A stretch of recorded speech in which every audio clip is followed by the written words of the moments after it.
Hey guys. Tonight, we begin with a profession as old as history itself. But in Victorian London, it came with more danger than glamour. It's the 19th century. Gas lamps flicker through the fog, horse-drawn carriages rattle past. And in the shadows, thousands of women are selling what society pretends not to notice. The world is smoky, hypercritical, and survival meant walking a razor's edge between poverty, disease, and scandal. Before you get comfortable, take a moment to like the video and subscribe, but only if you genuinely enjoy what I do here. And let me know in the comments where you're tuning in from, and what time it is for you.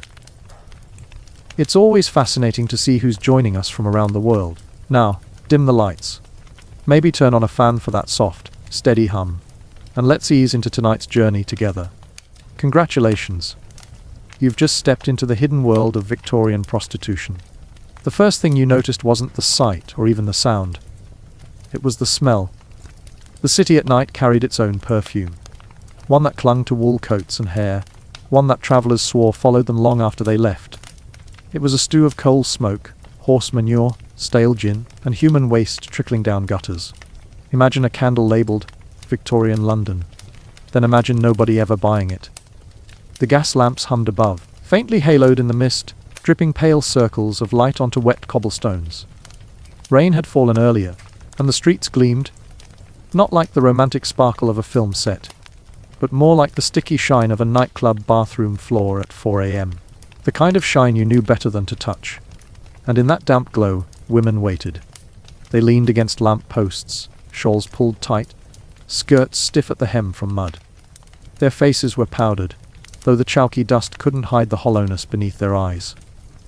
Rouge marked their lips, red as berries but smudged in ways that told you the paint had been applied in haste, without a mirror. Society labelled them fallen women. The reality was far less poetic. They hadn't fallen. They'd been pushed. Hunger was the real madame here, and she ran the busiest trade in London. A loaf of bread could cost more than a day's wage. Factory work chewed a woman up by 30. And domestic service demanded 12-hour shifts for mistresses who might throw a poker at you if the tea went cold.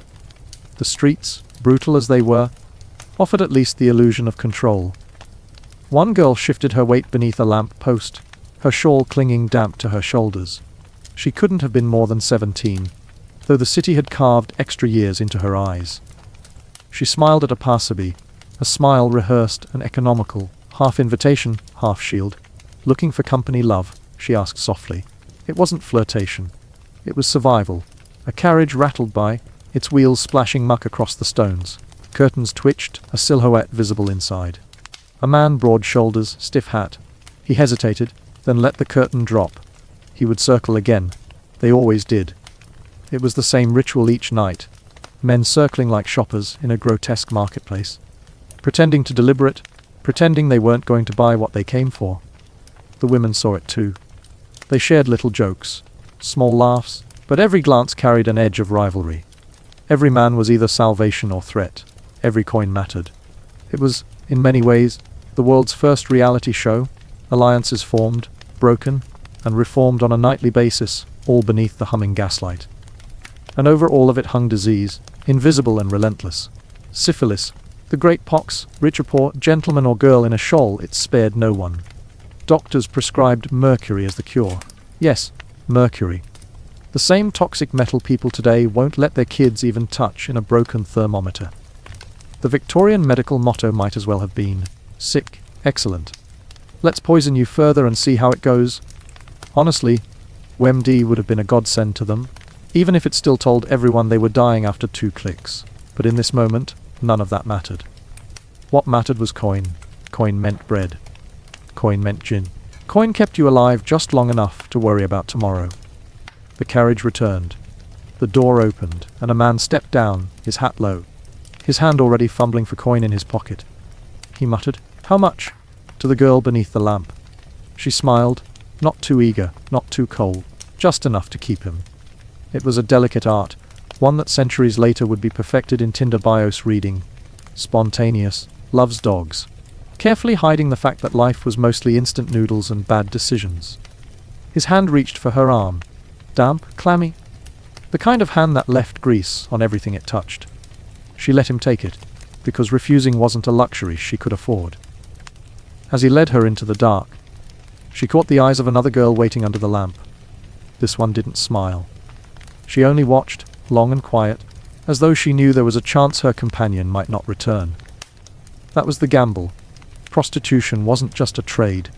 It was a nightly wager, against men, against hunger, against the law, against disease. Every night, another roll of the dice. And tonight, the dice had just left the table. The streets glistened like black glass after the rain, every cobblestone holding a ripple of lamplight in its cracks. Smoke clung to the air, not the soft curl of a fireplace, but a wet, bitter film that coated the throat. It was the kind of night that felt stitched together from filth and fog. A night that promised secrets whispered in alleys, footsteps disappearing too quickly, and shadows that always seemed to know your name. The women stood waiting in those shadows. Some leaned against lampposts, shawls pulled tight against the damp. Others lingered by doorways, skirts brushing against wet walls. They were not the ethereal creatures of Victorian paintings, no pale ladies floating on swings in gardens, but flesh and bone, tired and cold, painted with chalk and rouge that blurred under the mist. Their eyes carried something their rouge could not disguise, the practiced wariness of people who already knew tomorrow would be the same as tonight. Victorian society called them fallen women. But the truth was, few had fallen willingly. They had been shoved. A maid dismissed for being caught alone with a man in the pantry. A factory girl too slow on the loom. A child whose father drank away wages until there was no bread left. The city pushed, and the street was there to catch them. A carriage clattered down the cobbles, iron wheels sending muddy water across skirts and boots. Curtains twitched inside. A man's silhouette hovered at the glass, then withdrew, as though embarrassed by his own intention. The women exchanged glances. They had seen the pattern countless times, the circle. He would pass again, slower, each loop chipping away at his pretense of respectability until his need outweighed his shame. The ritual carried a rhythm, almost theatrical. A man playing the part of reluctant sinner, the women pretending surprise at his offer.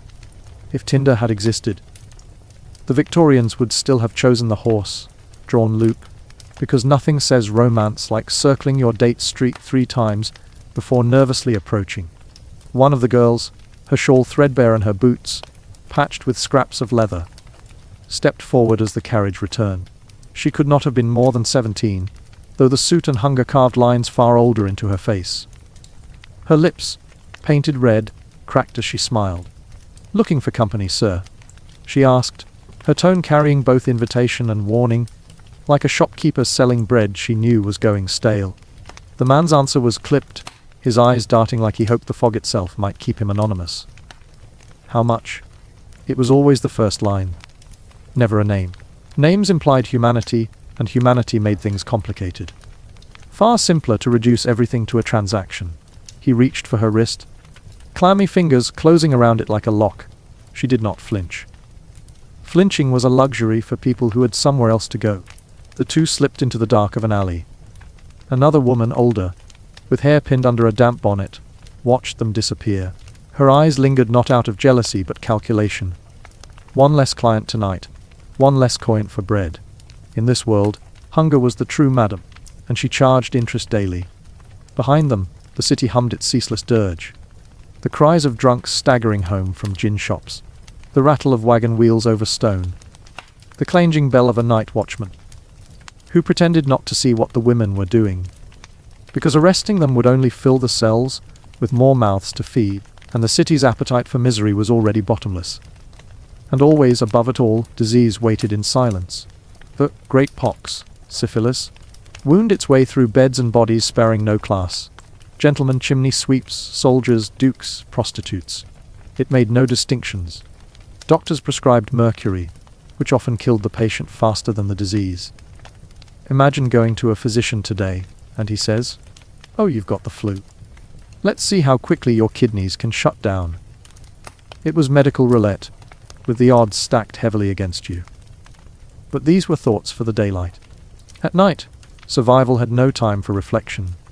The women laughed when they could, huddled when the rain thickened, shared sips of cheap gin that burned their throats raw. The jokes they traded weren't the dainty wit of parlors, but rough, sharp humor. Jokes about clients who fainted before the work began or gentlemen whose coin purses turned up empty after. Dark comedy, the kind you tell to keep from crying. It was less Downton Abbey, and more stand-up special hosted by Misery. Farther down the street, a newcomer tried her luck. Her dress, though patched, was cleaner than most. She had not yet learned to lean casually against a post, to tilt her head at the precise angle that suggested both interest and aloofness. She stood stiff, like a child reciting lines in a school play, lips pressed tight in fear. The other women watched her with a mix of pity and impatience. New blood meant competition. A man approached, tall hat gleaming damp in the lamplight. He paused, appraising her the way one might appraise a piece of fruit at the market, squeezing for ripeness. She stammered out her offer, too quickly, her voice cracking. He smirked, muttered something under his breath, and walked on. The girl's shoulders sagged. She hadn't yet learned the cruel mathematics. Not every man circling was a buyer. Some came for the power of refusing, the thrill of watching desperation wilt. One of the older women leaned over, voice dry. Don't rush, love. They can smell it on you when you're green. Slow down, make him work for it. You'll see? She pressed a shard of bread into the girl's palm, not kindly, but with the weary solidarity of soldiers in the same trench. The trench, in this case, was economic warfare. And like any battlefield, there were rules.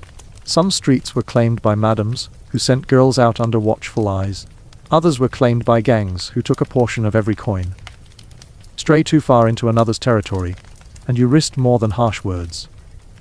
Violence wasn't rare, it was expected. And yet, despite the brutality, there was routine. Each night unfolded like a grim play, the actors familiar, the script well worn. The city was both stage and audience, and its applause came in the clink of coin, or the silence of empty pockets. Still, the women endured, because endurance was all there was. The gas lamps flickered as though struggling to breathe in the damp, their flames bowing low under the mist. Each hiss of burning gas was like the whisper of the city itself, impatient, restless, and never satisfied. The light they gave wasn't generous either. It was mean and stingy, throwing little golden puddles onto the cobbles, and leaving everything else in thick shadow. If London had wanted to design a perfect backdrop for sin, it couldn't have done better. Men emerged from those shadows in fits and starts. Some staggered, flushed from gin shops, waistcoats askew and hats cocked at improbable angles. Others were too neat, too deliberate, gentlemen sneaking from their carriages with coats pulled high around their throats, terrified of recognition. They were like modern celebrities ducking into fast food restaurants at midnight, hoping no one would take their picture, while they bought a Big Mac. Except here, the meal came with a far greater risk of scandal disease, or at the very least, a lighter wallet. The women moved like fishermen casting lines into a black sea, each smile a lure, each flutter of a hand an invitation. They had their tricks. A tilt of the head, a sigh whispered like a secret, a glance that lingered just a heartbeat too long. Seduction was less about beauty and more about timing. After all, in a city where half the population hadn't bathed properly in weeks, one's allure was often hidden under layers of soot, gin fumes, and desperation. The true art lay in convincing a man that you were the escape he needed from all of that, at least for an hour. A drunk stumbled too close to one of the women, nearly toppling into her. She steadied him with a practiced shove and a scowl. "Pay if you want more, darling," she muttered, before pushing him toward a gutter where he promptly vomited. It was a glamorous life. Modern dating apps may serve you rejection in the form of silence, but at least they don't generally end with projectile fluids on your boots. Inside nearby taverns, the laughter was rowdy and thick. Prostitutes were not only on the streets, many worked indoors, serving ale with one hand and possibilities with the other. In establishments like the Cribs, small single-room brothels, the line between pub and bedchamber blurred. A man could down his gin, nod toward a staircase, and within minutes be staggering into a room that smelled of stale smoke, candle wax, and sweat. The wallpaper was usually peeling. The sheets seldom washed, but in the haze of alcohol and lust, men convinced themselves they were in a den of exotic delights. It was like calling a fast food joint a fine dining experience, because the lights were turned low. For the women, these taverns offered at least a roof and the illusion of protection. A madam kept order, and though her rules were strict and her cut brutal, it was preferable to braving the streets alone. But even there, danger seeped through the cracks. Men grew violent, drunk fists turning promises into bruises. The law, when it bothered to intervene, blamed the women themselves. After all, had they not chosen this life? In the moral arithmetic of the age, the equation always subtracted compassion. Back on the street, the younger girl, the newcomer who had fumbled her first encounter, found herself huddled against a wall, clutching the bread she'd been given. Hunger gnawed harder than shame, and she tore into the crust with ferocity, chewing as though she might fill not just her stomach, but the hollow inside her chest. A boy no older than 12 passed by, selling matches from a tray. He paused to stare at her, his eyes wide. She glared back, crumbs sticking to her lips. Childhood vanished quickly here. Innocence didn't last longer than a loaf of bread. The older woman with the damp bonnet sidled over. She had the sort of face carved by endurance, every wrinkle a notch from years of waiting under gaslight. "You'll learn, girl," she said softly. "Takes time. First few nights are the worst. Then it becomes just another thing, like sweeping floors or scrubbing pots, only filthier, and you get to drink more gin." That was Victorian wisdom in a nutshell. Everything was tolerable with gin. The city practically ran on it. A penny bought enough to blur an evening, and blurred evenings made for less painful mornings. If coffee is the fuel of modern office workers, gin was the gasoline of Victorian survival. And like modern caffeine dependency, it came with side effects, shakes, debt, and the occasional sudden death. The sound of church bells drifted faintly through the fog, distant and ironic. Salvation tolled, yet here no one was listening. For many of these women, religion was less a comfort and more a condemnation. Preachers railed against their sin, while the very men who filled the pews on Sunday filled their beds on Saturday night. Hypocrisy wasn't hidden. It strutted openly through the streets with a Bible in one hand and a coin purse in the other. One man, dressed in respectable tweed, approached with an air of authority. He wasn't there to buy. He was a rescue worker, part of one of the many reform societies determined to save prostitutes from their sinful trade. He carried pamphlets promising work in laundry houses or sewing shops, sanctified by prayer and repentance. The women listened politely, nodding as he spoke of redemption. And when he left, they burst into laughter. Laundry houses paid starvation wages. Sewing shops locked girls in for hours, fingers bleeding into fabric, overseen by matrons who treated them worse than any client. Salvation, as far as they were concerned, could wait until after supper, and supper wasn't free. The younger girl, still gnawing bread, asked timidly, "Don't any of them mean it? Don't they want to help?" The older woman shrugged. "Maybe. But help doesn't fill your belly, love. Help doesn't keep you warm when the frost comes. Men buy what they want, whether it's your body or your soul. Either way, they still expect change back." The girl said nothing more. But her eyes lingered on the departing man with a trace of longing, as though some part of her still wanted to believe in redemption. Hope is stubborn like that. It clings even when reason tells you it shouldn't. Like believing your phone battery will last the train ride home, even though it's at 3%. Deep down, you know you're doomed, but you cling anyway. The night deepened. The fog thickened, swallowing lamplight until the world seemed carved from smoke. Carriages slowed, footsteps quieted, and the women braced against the cold. Their shawls were thin, their fingers stiff, but their voices rose in fragments of song, laughter echoing off damp walls. They weren't cheerful, not exactly, but survival often masquerades as joy when there's nothing else to wear. And still, behind every sound, the city itself seemed to breathe. London wasn't just a place, it was a creature. Its veins ran with sewage and smoke. Its lungs wheezed coal dust, and its heart beat in the coins exchanged beneath flickering gaslight. And tonight, that heart was very much alive. The fog had teeth now. It clung to shawls and bonnets, curling damp fingers into hair and lace, flattening curls that had been arranged hours before with pins and care. The women cursed it under their breath, tugging at skirts that grew heavier by the minute, sodden at the hems. Every gust of damp carried with it the perfume of London coal smoke, horse dung, fried fish sweat, and a faint metallic tang from the river. A fragrance that no Victorian poet ever bottled. A figure came limping out of the mist. His boots slapped unevenly on the cobbles, one heel broken so he looked permanently off balance.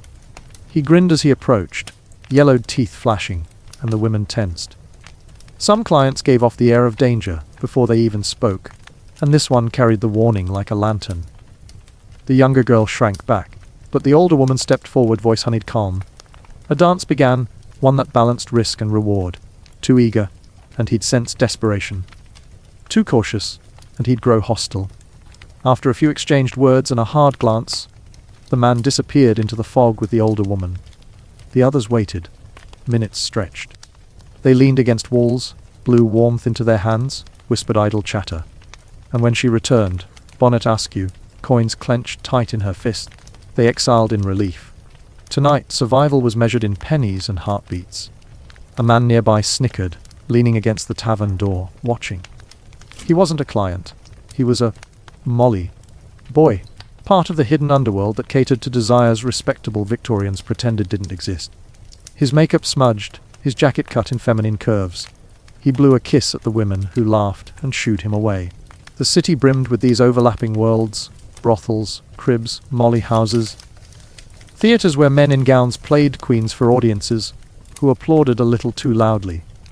Everyone was sinning, but everyone was pretending they weren't. London was essentially the Victorian version of Instagram, carefully curated images hiding the mess backstage. By midnight, the streets grew rowdier. Drunks sang badly, soldiers strutted with too much swagger, and the occasional fight broke out with fists and bottles. The women had to watch for more than clients. Police patrolled too, though their presence wasn't for protection. To them, prostitutes were nuisances, criminals, and occasionally convenient targets for bribes. A constable might turn a blind eye if paid, or he might drag a woman off to the station for public indecency. The law was as moody as the fog, unpredictable and suffocating. The younger girl asked, "Why don't they stop the men too?" The older woman barked a laugh. "Because men write the laws, darling. Imagine the butcher cutting his own throat. Ain't gonna happen." She spat into the gutter. The sound was swallowed by the night. And so the hours crawled. Some women left arm in arm with strangers, others returned for more. A few slunk off to alleys where business could be concluded against a wall, quick and cold, before anyone noticed. Transactions so fleeting, they were practically the Victorian equivalent of a Tinder hookup, only with significantly worse dental hygiene. As dawn began to hint at itself, faint grey bleeding into black, the streets thinned. The last clients staggered home. The last carriages clattered toward respectable addresses, and the women retreated to whatever corners they could call theirs. Some returned to lodgings crammed with other girls, beds rented by the hour, sheets shared like gossip. Others crawled into rented single rooms, or worse, haylofts and stairwells, curling into sleep with shawls pulled tight against the creeping chill. The younger girl followed the older one back to such a lodging house. The stairs groaned underfoot as they climbed, walls damp with mildew, the air thick with the smell of too many bodies and not enough soap. In the dim light, other women sprawled across mattresses, some snoring, others weeping quietly into pillows. Children were tucked against their mothers' sides, small hands curled into fists even in sleep. The room itself looked like poverty stacked on top of poverty. Wallpaper peeled in strips like old scabs, rats darted bold across the floor, and a cracked jug of water served as the only refreshment. Yet to the girls it was shelter. The door could close. The wind could be kept out. And after a night spent bartering their bodies for coins, that felt like victory. They undressed with little ceremony, skirts puddling on the floor, stockings hung to dry. No one blushed. Modesty had no home here. Flesh was flesh, weary and bruised. The younger girl stared at her own arms, thin as kindling, the skin blotched from cold. She touched her stomach and winced. Hunger was still there. Hunger never really left. The older woman pressed coins into her palm. "Half for you," she said. "Don't argue. I don't need your tears keeping me awake." The girl blinked, startled by the generosity, but said nothing. Gratitude was dangerous. It tied you too tight to people who might not be there tomorrow. Still, She tucked the coins beneath her mattress like treasure. From the street below came the cry of vendors setting up for the morning. Fishmongers, costermongers, milk sellers, their voices rising in the same rhythm that had marked London mornings for centuries. Life never paused. While some slept off gin and sin, others woke to labor and trade. The city moved like a tide, relentless and uncaring. The girl lay on the mattress, staring at the cracked ceiling. Sleep hovered just beyond reach, her mind filled with the night's sounds and sights. She thought of the man with the pamphlets, the promise of laundry houses, the whispered word, redemption. She thought of her mother, dead these 3 winters past, and wondered if she'd recognize the person she had become. Her chest ached with longing and shame, a cocktail as potent as any gin. And finally, she drifted into uneasy sleep, the city humming beneath her like a beast at rest. The morning sun revealed what the night concealed. London in daylight was no gentler.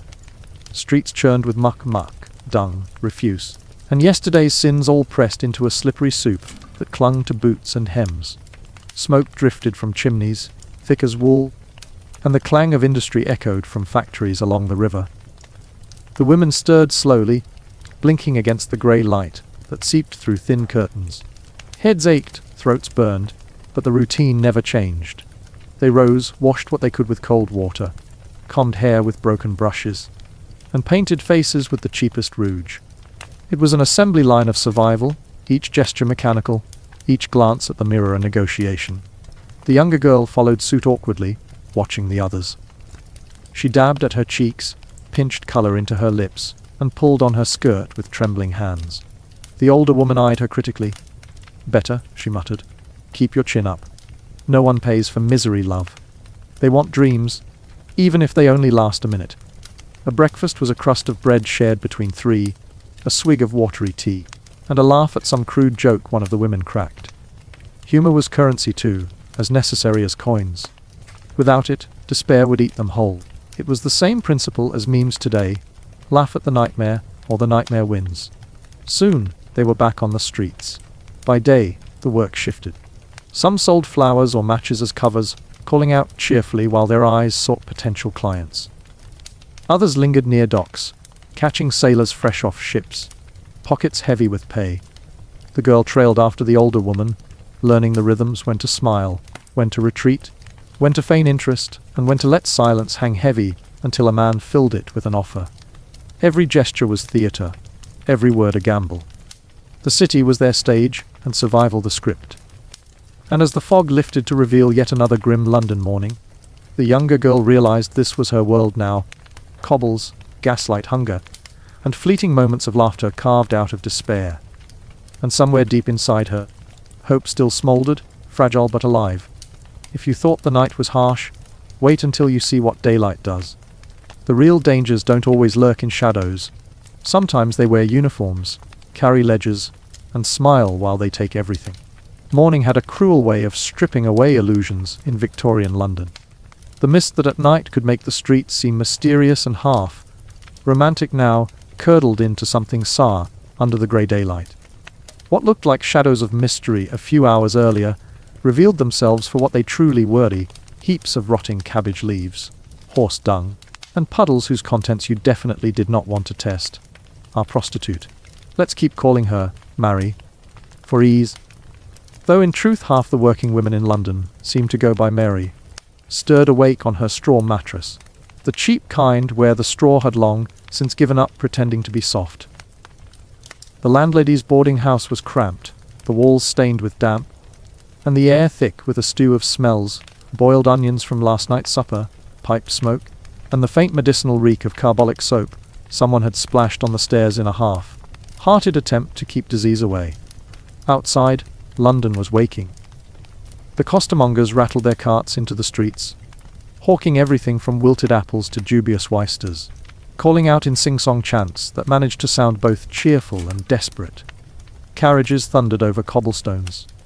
Children shrieked and scuffled, some on their way to school, more already apprenticed to misery. And threading through it all was the ever-present stench of the Thames, that sluggish, brown ribbon of death politely referred to as a river. Now, Mary knew from bitter experience that daylight was not her friend. Night gave her cover, shadows to slip in and out of anonymity. Daylight, that's when the policeman took notice. That's when self-righteous matrons pulled their shawls tighter and whispered loud enough for her to hear. That's when the landlady knocked at the door and reminded her in shrill tones that rent was due by evening, or she'd find her bedding tossed out in the gutter. It's funny, isn't it? In our world today, people complain about landlords raising the rent on tiny flats with leaky ceilings. In Mary's world, the flat was the leaky ceiling, and if you didn't pay up, you weren't just scrolling Rightmove in despair.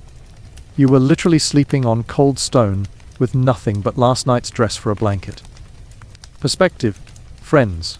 Mary tugged on her shawl and stepped into the street. Daylight exposed her face in a way candlelight never did. You could see the tiredness etched into her skin, the shadows beneath her eyes, the raw patches around her mouth from cold winds and too much gin. She was still young, most of them were, but Daylight had a way of making 20 feel like 40. She blended into the current of London life, though life here is generous.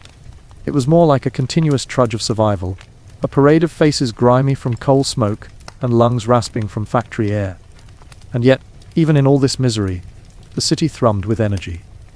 There were flower sellers balancing baskets bigger than their torsos, street musicians fiddling away, bootblacks crying for custom. To the casual observer, it almost looked like vitality. To Mary, it was competition. Every one of them was hustling, clawing, bartering to keep their bellies filled. She was no different, though her wares, unlike apples or flowers, came with police scrutiny. And yes, the police. Let's talk about them.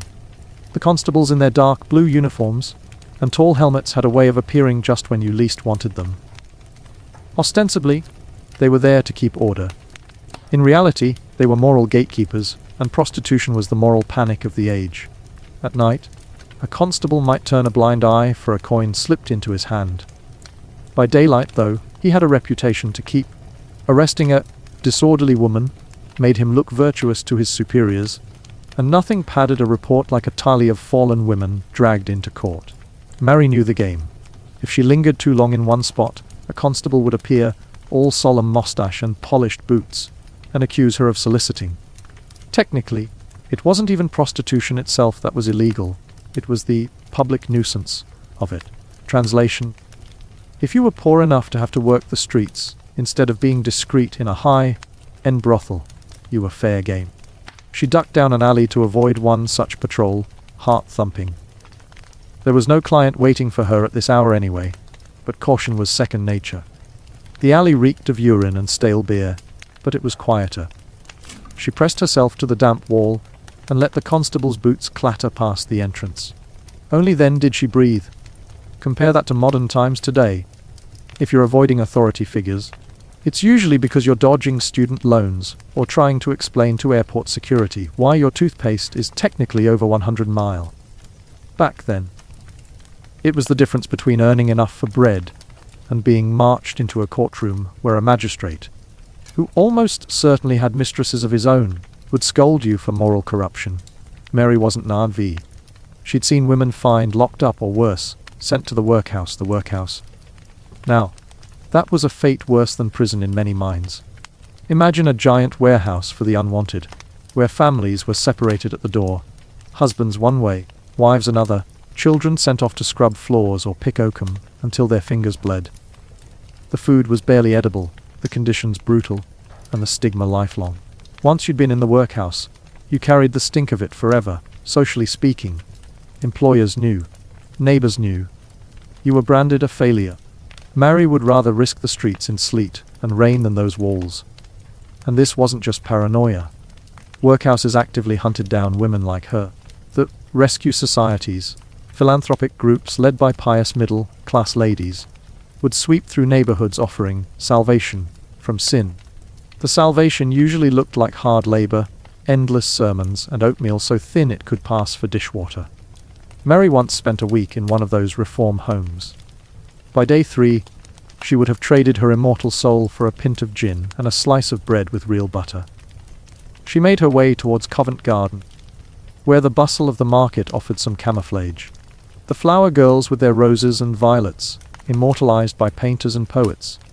were really just as desperate as she was, only their work carried a veneer of innocence.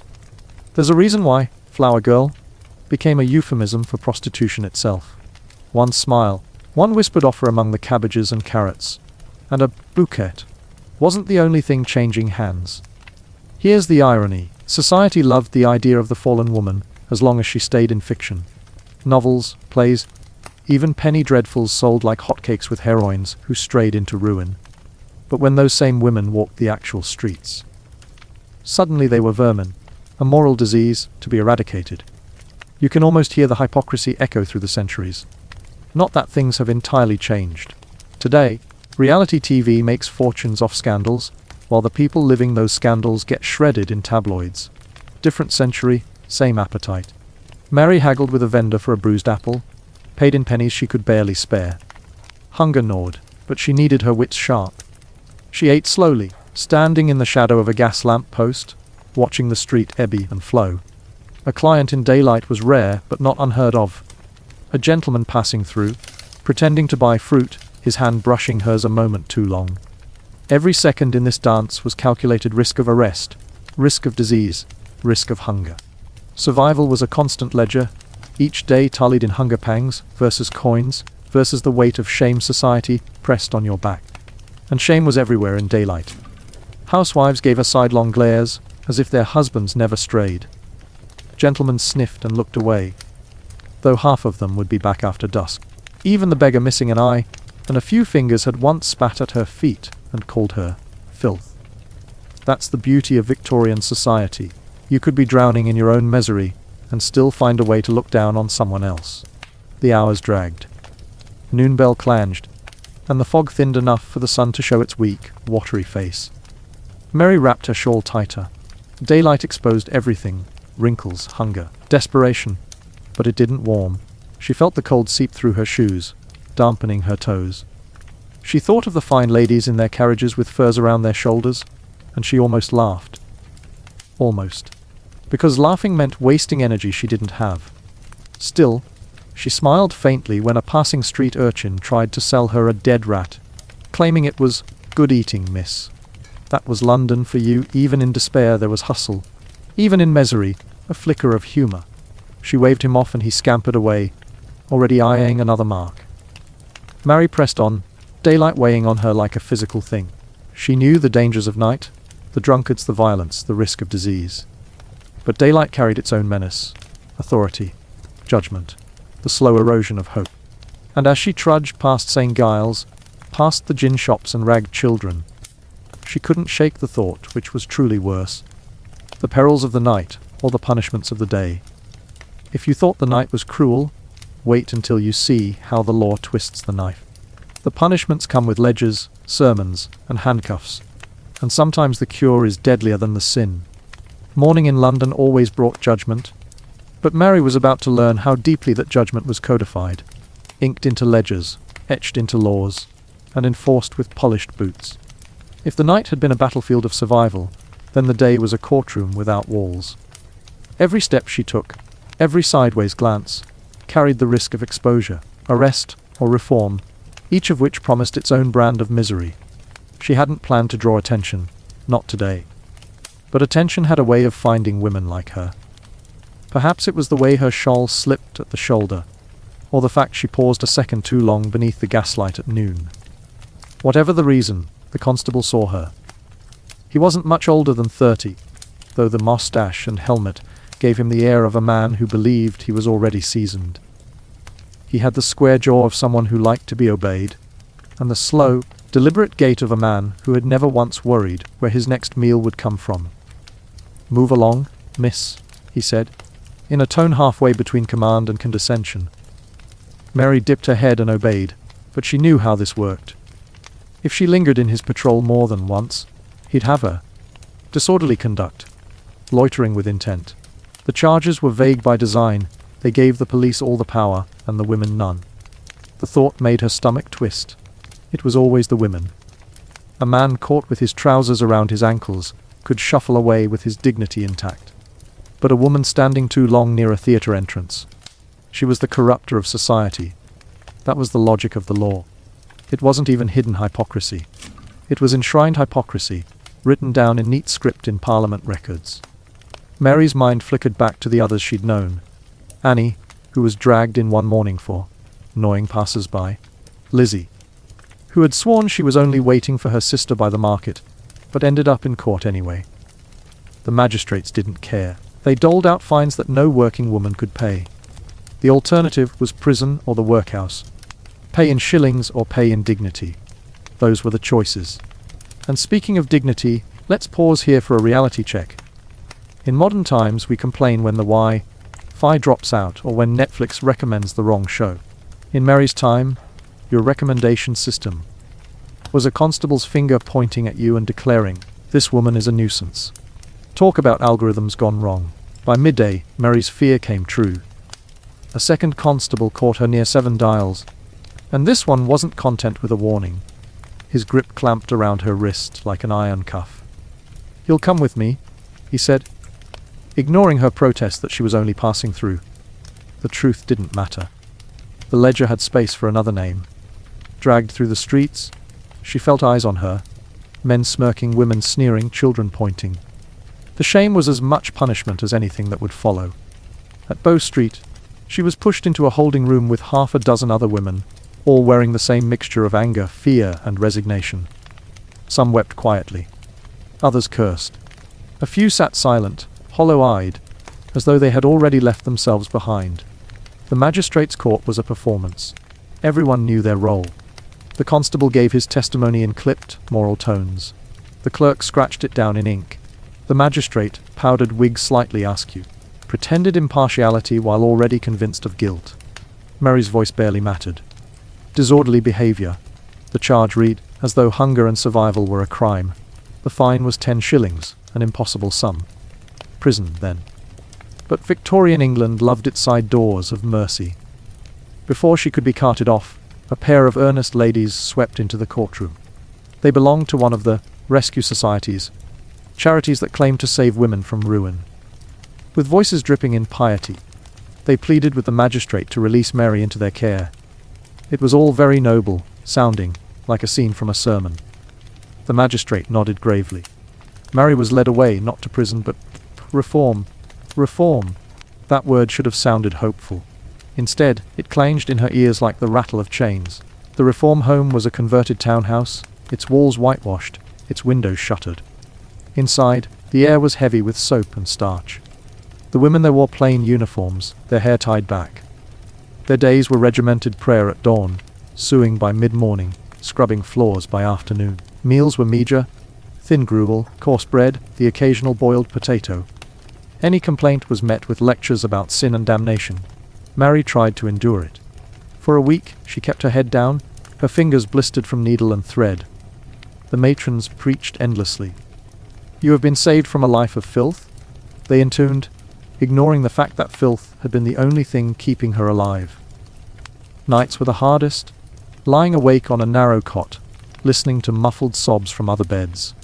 One girl, barely 16, whispered that she'd rather die than spend another month here. Mary understood. The rescue homes weren't about saving women. They were about saving appearances. They allowed middle-class benefactors to feel righteous, while still turning their noses up at the very women they rescued. It's the Victorian equivalent of someone today posting about charity work on Instagram. More about optics than impact. Mary broke. She slipped out one night, scaling the low wall at the back, her breath ragged with fear. Better the streets than salvation. She wasn't the first to escape, and she wouldn't be the last. But reform homes were only one net in the web. The other was the venereal hospital. Disease haunted the trade. Syphilis, gonorrhea, chancres, words that carried terror. Soldiers and sailors spread it, but the blame always landed on women. The Contagious Diseases Acts, passed in the 1860s, made it law for suspected prostitutes to be forcibly examined. Imagine it. A woman could be stopped on suspicion alone, dragged to a clinic, and subjected to an invasive procedure that was as humiliating as it was painful. If she was found unclean, she could be detained for months. Mary had seen friends return from those hospitals, their bodies intact, but their spirits shattered. The shame was unbearable, the treatment worse than the illness. Men were free to spread disease without consequence. Women bore the stigma, the punishment, the scars. Daylight, Mary realized, wasn't safety at all. It was surveillance. Every corner carried the threat of law, charity, or medicine. Each dressed up as morality. Each carving pieces from her humanity. Today, people complain about invasive ads tracking your browsing history. Imagine being tracked by constables who could legally detain you for how you walked. Cookies might feel annoying, but at least they don't throw you in a hospital for 6 months. By evening, Mary found herself once again in the streets, shawl pulled tight, eyes wary. She had dodged reform, dodged prison, dodged examination, for now. But she knew it was only a matter of time before the net caught her again. She wasn't alone. All around her, other women moved through the city's daylight punishments, each with her own calculus of survival. Some endured the homes. Some submitted to hospitals. Some vanished entirely. London devoured them, then pretended they had never existed. Mary kept walking back into the fog, where daylight was fading. Night would return soon, and with it, a different kind of danger, one she knew how to navigate better than the cruel mercies of the day. If you thought daylight was suffocating, wait until you see what waits in the shadows after dark. Because London's night held hunters of a different sort, and not all of them wore uniforms.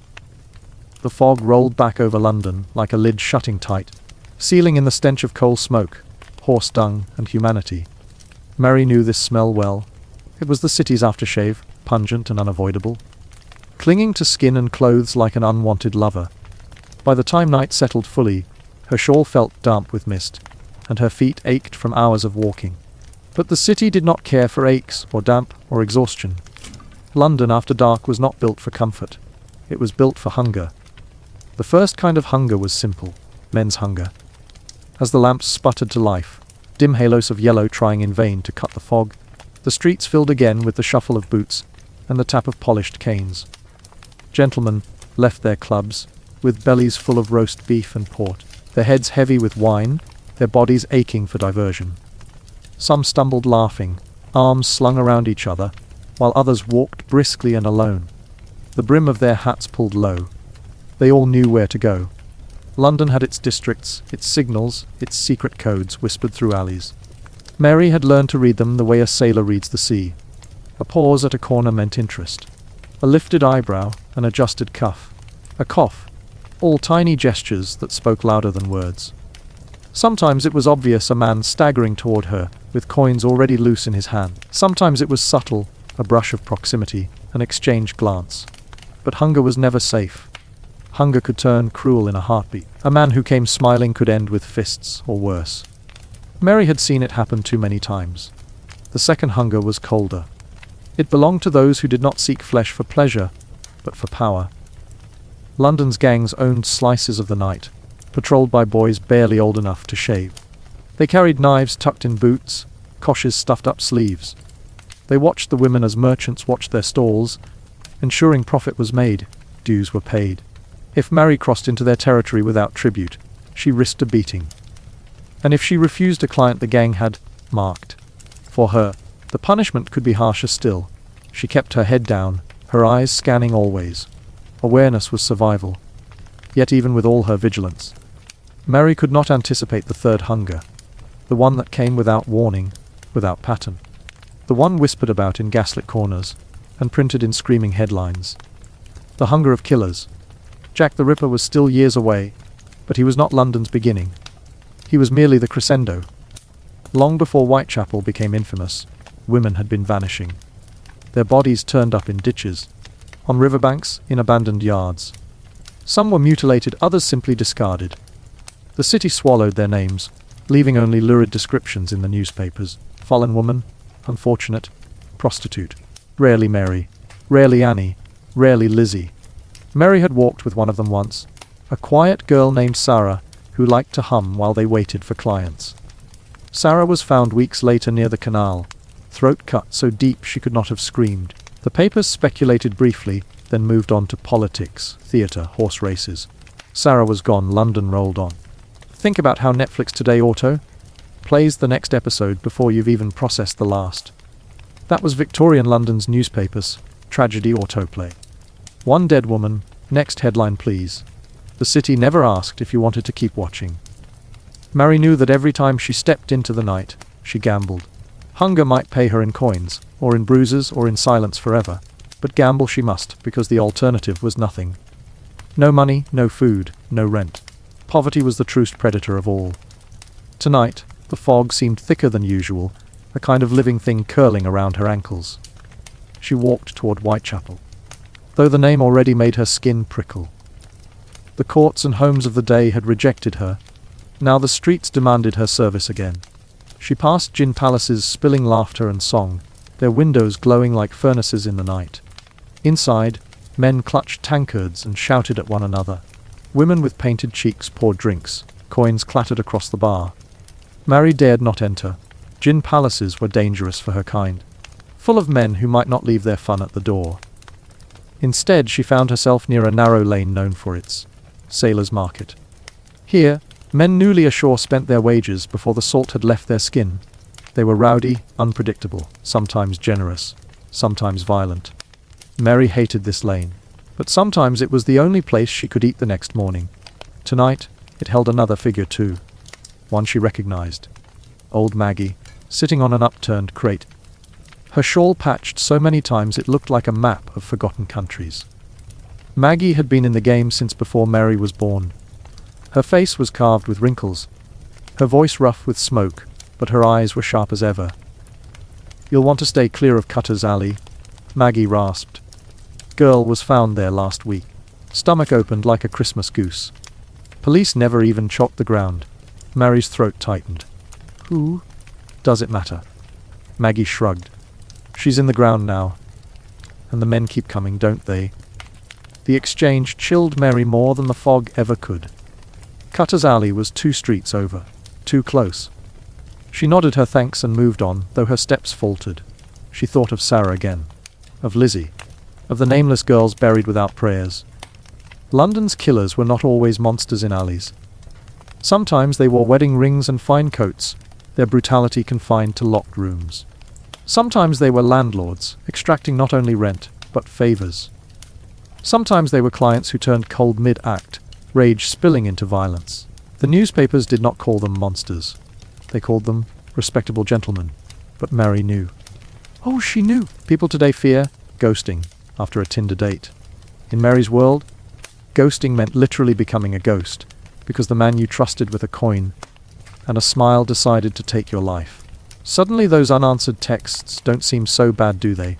By midnight, Mary's bones ached. Hunger gnawed at her stomach, but she had earned a few shillings.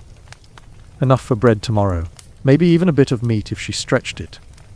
She tucked the coins safely, pulling her shawl tighter as the chill deepened. Somewhere in the distance, a bell tolled, muffled by fog. She turned down a quieter lane, eager to slip away before gangs claimed her earnings. The cobblestones glistened with damp, the lamps barely alive. For a heartbeat, she allowed herself the luxury of relief. She had survived another night. Then footsteps echoed behind her. Slow, deliberate. Not the shuffle of a drunkard, nor the scurry of a boy, but the steady tread of someone who knew exactly what he was doing. Mary's pulse quickened. She quickened her pace too, though not enough to show fear. Fear was bait.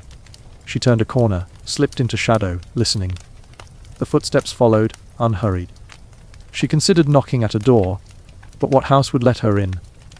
She considered calling for the watch, but what watchman would save her? Options narrowed like a noose. She stopped suddenly, whirled, and stared into the fog. The footsteps ceased. Silence pressed heavy. For a moment, she thought she had imagined it. Then, slowly, a figure emerged. Tall, hat brim low, coat buttoned tight.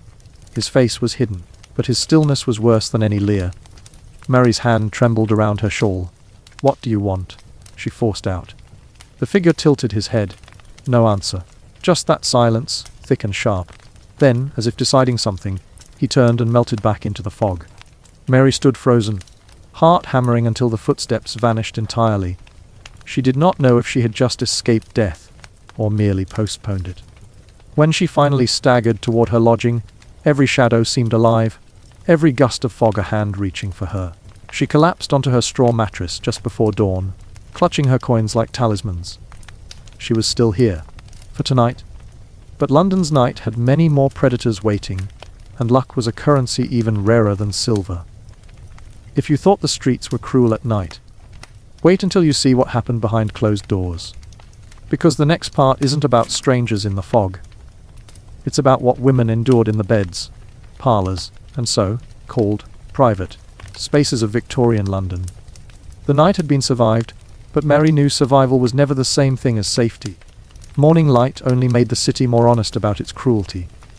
The fog gave way to daylight, and the daylight revealed the cracks, the soot, smeared bricks, the endless queues at the workhouse, the hollow cheeks of children gnawing on crusts of bread. London at dawn was no gentler than London at midnight. It was simply louder, busier, less ashamed of its hunger. Mary woke stiff on her straw pallet, her coins clenched tight in her palm. She uncurled her fingers and counted them twice, before slipping them into the seam of her dress. They weren't much, but they meant she would eat. She stretched her back, bones aching from both labor and fear, and washed her face in the basin where the water had already turned cloudy from yesterday's grime. Outside her lodging, life had already surged awake.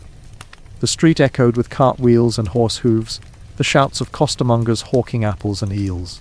Men hurried to the docks, to the markets, to the factories.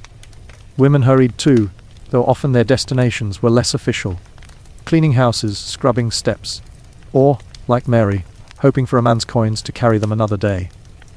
What daylight revealed most clearly, however, were the rules that ruled over her. At night she feared shadows, by day she feared laws. For the Victorians had many, especially when it came to women like her. The Contagious Diseases Acts, passed in the 1860s, gave police the authority to seize women they suspected of being prostitutes and subject them to invasive medical examinations. No warrant, no trial. A man could be out at any hour with his pockets full of venereal disease, but the law cared only for the women. Mary had heard of girls dragged into infirmaries screaming, forced onto tables, inspected with cold instruments while men in authority watched. Some died of infection afterward. Others never returned to the streets, broken by the humiliation. Mary lived with this threat daily. Each constable's gaze felt like a knife at her back. Was he looking at her shawl? At the scuff of her boots? Did he see her as a woman or a suspect? Respectability was armor in Victorian London, but Mary's was a suit of paper. One rip, and she would be exposed. Of course, the real irony was that many of these same policemen were clients by night, respectable by law, but lawless by coin. London had more hypocrisy than coal smoke, because without it, the hypocrisy is unbearable. Imagine today, if the police could stop you for carrying a phone they suspected might have TikTok on it, then confiscate it and check your history, while those same officers went home to scroll themselves. That was Victorian morality in a nutshell. One rule for them, another for you. Mary had learned early that danger didn't always wear a criminal's face. Sometimes it wore whiskers waxed into fine points, a top hat tilted just so, or boots polished mirror bright. Respectable men carried the most dangerous appetites, because society gave them cover. One such man was her landlord. Mr. Dunby was a thick-bodied man with the damp smell of tobacco always clinging to him. He collected rent with a smile that never reached his eyes, and when coins were short, as they often were, he suggested alternatives. A woman could pay with her body, and he would call it mercy. Mercy, of course, never cancelled the next week's rent. Mary had endured his leering hand once, out of desperation. She swore never again. But each week, as she handed over coins, she felt his gaze like a greasy film on her skin. She knew too many women who had been forced into his bed in exchange for a roof. The law said little about such exchanges, because the law believed a woman's consent could be bought as easily as bread. People complain about Airbnb cleaning fees today, but at least the app doesn't demand sex when your card declines. Progress, however thin, is still progress. Clients, too, wore respectability like armor. A doctor might spend his day saving lives and his night demanding cruelty. A banker might clasp hands with bishops at noon and strike a woman by dusk. Mary knew better than to believe a man's occupation meant safety. Some of her most brutal nights had been with those who spoke Latin at the dinner table. She remembered one in particular, a solicitor with smooth words and a gold watch. He paid her for the evening, led her into a rented room, and then demanded silence. No talking, no sound, as though she were an object, not a woman. When she cried out in pain at his roughness, he struck her cheek and hissed, "Not a word." She bore it, because resistance would bring worse. Later, bruised and trembling, she took the coins he tossed as though they were crumbs. The newspapers would have called him a pillar of society. Mary called him a predator with clean boots. Behind closed doors, every woman was an actress. Sometimes she acted tenderness to soothe a man's temper. Sometimes she acted pleasure to keep him satisfied. Sometimes she acted dead, inside at least, until it was over. The irony was that society saw her as the corrupter, the fallen woman, when in truth it was she who endured corruption night after night. Today people fake enthusiasm on Zoom calls to keep their jobs. Mary faked it in beds to keep her life. Who really has the harder role? At least your boss doesn't demand cuddling afterward. The workhouses loomed in Mary's mind as the final punishment. If she failed to earn enough or refused the wrong man, the parish might send her there. The workhouse promised food and shelter, but at the cost of freedom and dignity. Families were split apart, women shaved and uniformed, days filled with endless labor. Mary would rather face Cutter's Alley 10 times than the workhouse once. Yet many did end there. She had visited one once, to see a cousin. Rows of women sat breaking stones, their faces blank, their hands bleeding. Children sat silent in another wing, forbidden to speak. The smell of boiled cabbage clung to every wall. Mary left shaken, whispering to herself that she would never, ever fall that low. But London was a cruel landlord. It demanded rent in suffering, and the currency was always running out. The morality laws reached even into women's private lives. Respectable wives were often no safer than prostitutes. Mary had heard stories whispered of husbands who claimed full rights over their wives' bodies, no matter her consent. Marital rape was not a crime in Victorian England. It was considered a duty. Wives were expected to endure. Mary sometimes thought the only difference between herself and them was honesty. At least she received coins. They received nothing but bruises and silence. Imagine marriage vows today updated to Victorian standards. To love, honor, and obey, even if he's an insufferable drunk who smells like coal and demands things at 2 a.m. The bridal market would collapse overnight. Mary's survival depended on knowing which doors to enter and which to avoid. Sometimes she rented rooms herself, shabby corners in cheap lodging houses where the wallpaper peeled and the sheets smelled of mildew. Other times she was led into strangers' homes, climbing staircases lined with portraits of wives and children staring down in judgment. She always felt those painted eyes on her, condemning silently, even as their living owner used her. The worst were the secret clubs, opulent houses hidden behind discreet facades, where wealthy men gathered to indulge every appetite shielded by money. Mary had only been taken to one, years ago, and she still carried the memory like a scar. The men had demanded she perform not only for one of them, but for all, their laughter echoing off gold mirrors. She left with coins enough to eat for weeks, but also with nightmares that did not fade. She never went back. London whispered of worse still rooms where men hurt women for pleasure, where screams were muffled by thick curtains, where the women who entered did not always leave alive. Mary prayed she would never see those places. And yet, she walked every day knowing she might.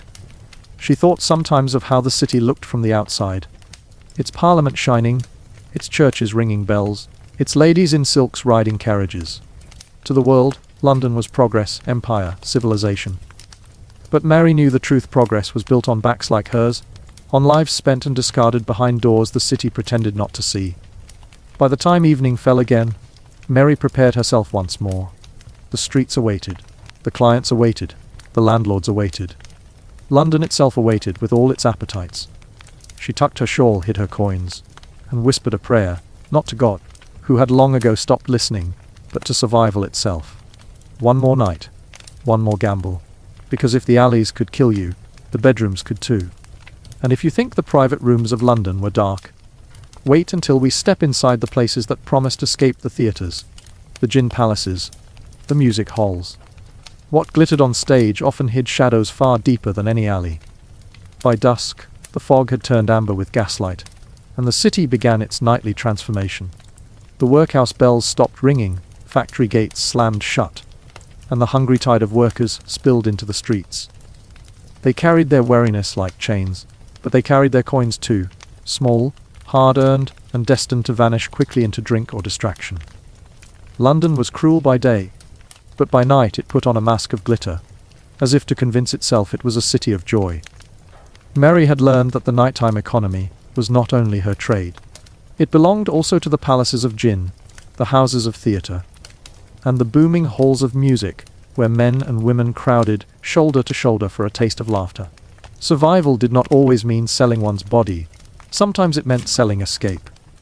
The gin palaces were the most obvious, shining like lighthouses in the darkness. Their glass windows blazed with gas lamps, casting golden light on the street so bright it made the fog sparkle. Inside, polished counters stretched long as ships, bottles lined like soldiers in perfect rows.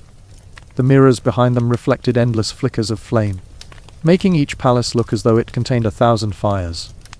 Patrons entered poor and left poorer, but for a brief hour they drowned themselves in juniper and heat.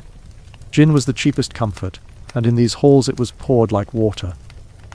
For pennies, a man could forget his hunger.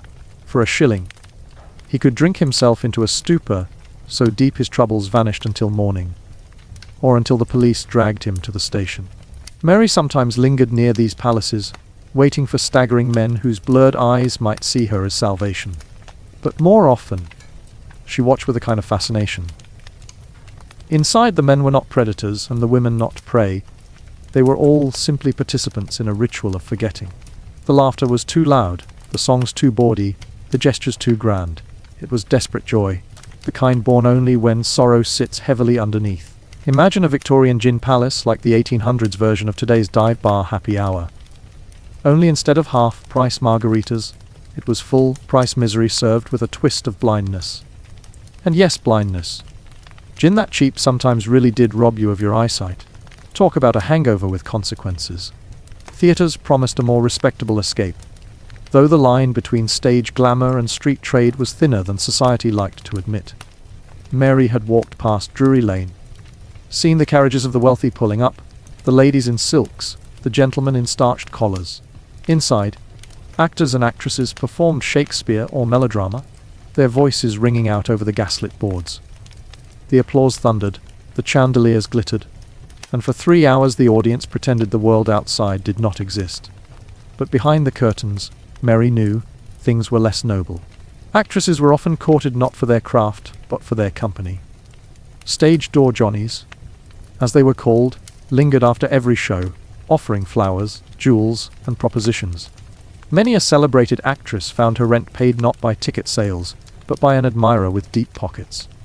The theatre was a stage in more ways than one. Performances happened on the boards and behind the scenes alike.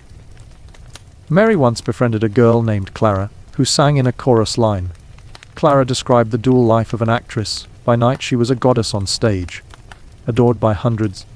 By day she was a seamstress's daughter, patching her shoes with thread. Men promised her diamonds, whispered marriage, offered protection. Most delivered nothing but disappointment.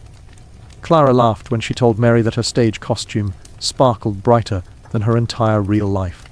It's the same energy as today's Instagram influencers, posing with yachts they don't own, sipping champagne they can't afford, and then going home to instant noodles.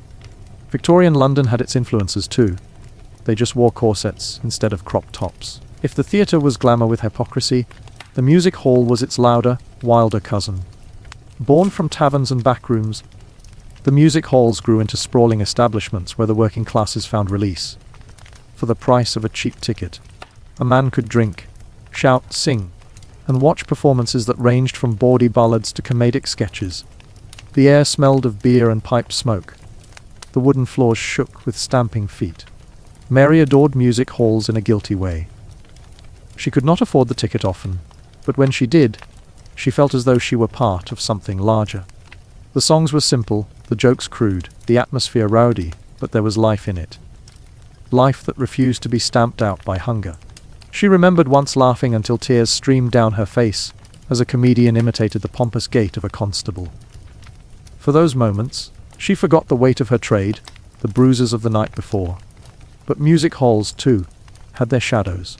Women performers often faced the same dangers as those on the street. Their beauty was currency, their wit a weapon, but neither guaranteed safety. Men assumed the right to their time, their bodies, their dignity. The line between singer and prostitute was thin, and many walked both roles, sometimes willingly, sometimes not. Mary once saw a young singer cornered backstage by a wealthy patron who pressed a coin into her hand and a kiss onto her neck. The girl smiled bravely, but Mary saw her hands tremble. The music hall promised escape, but escape often came at the same price as survival anywhere else in London. Think of a Victorian music hall as the original version of karaoke night. Everyone a little too drunk, everyone singing off key. Someone making a joke about the police, and at least one person crying in the corner by the end. The difference. Karaoke rarely ended in syphilis. Hopefully. The gin palaces, the theatres, the music halls, all were sanctuaries, and yet none truly saved. They gave the illusion of escape, but only for as long as the lights burned. Once the lamps dimmed, the hunger, the cold, the laws, the predators, all returned. Mary learned that survival in London required not just coins, but performance. Everyone performed, the actresses on stage, the drunks in the gin palace pretending to be kings, the singers in music halls, and even women like her. They performed joy, desire, or indifference, depending on what the moment demanded. The city itself was a theatre, and its citizens mere players trying to convince the audience, and themselves, that life was worth enduring. Sometimes, though, the masks slipped. Mary remembered seeing a dock worker, drunk on gin, collapse in tears on a palace floor, his calloused hands shaking. She remembered an actress removing her wig after a show, bald from stress and illness. She remembered a music hall comic, adored by crowds, who whispered to her one night outside that he had nowhere to sleep. For every laugh, there was a sob behind it. The Victorians basically invented the fake it till you make it mindset. Except most of them never made it.